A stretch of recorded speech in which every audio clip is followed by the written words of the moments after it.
significa 30 anos de uma escola?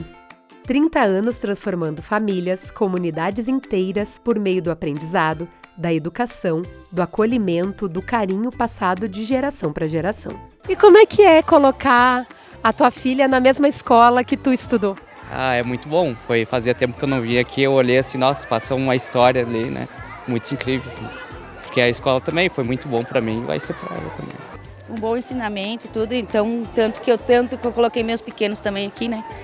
Então vamos continuar por aí.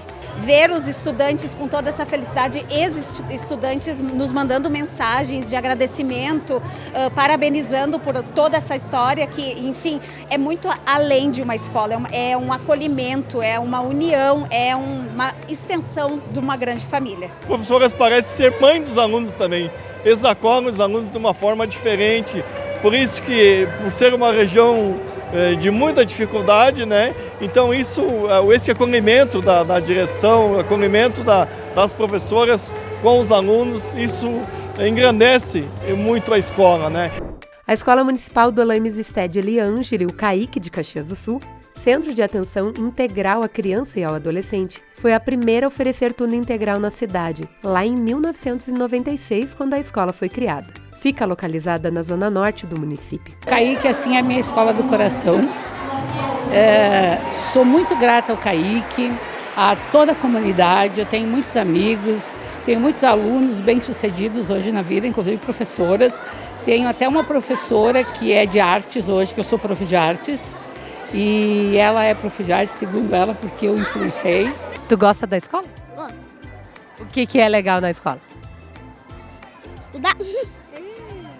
A escola, que leva o nome da comunicadora Dolaimes Estede Eliângeli, hoje conta com 670 estudantes, um corpo docente que chega a 70 professores e 18 funcionários. Oferece desde a educação infantil ao 9º ano do ensino fundamental, além da educação de jovens e adultos, a EJA. E sabe o girassol que aparece em vários momentos? Ele tem uma explicação. Era a flor que era cultivada pela Dolaimes. Inclusive, tem um projeto aqui na escola que se chama Projeto Girassol, que existe há 28 anos e que foi idealizado pela empresa Grale, empresa da família da Dolaimes.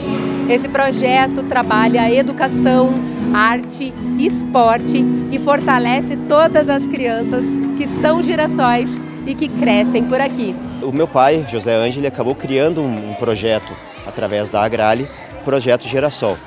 Então, conectando com o CAIC, com a educação, com as crianças, com a cidadania, o bem-estar e o projeto Girassol, onde o girassol era a flor preferida dele em função de transmitir saúde, energia, alimento. Então, tudo conectou. E para nós foi muito bom ver a escola crescer. Assim como os girassóis, né, precisam desse sol, dessa luz. Aqui a luz para nós é o conhecimento que ele transforma, né? Não existe uma fonte de poder melhor do que o conhecimento. Então nós depositamos nisso através da educação que ela seja realmente transformadora. As crianças são como girassóis. Vocês seriam o sol, então? Espero ter sido um sol. Nesse mundo tão difícil, eu acho que seria maravilhoso saber que tem um sol. Mas eu não sei, eu fiz tudo o que podia para tentar ser um sol para eles.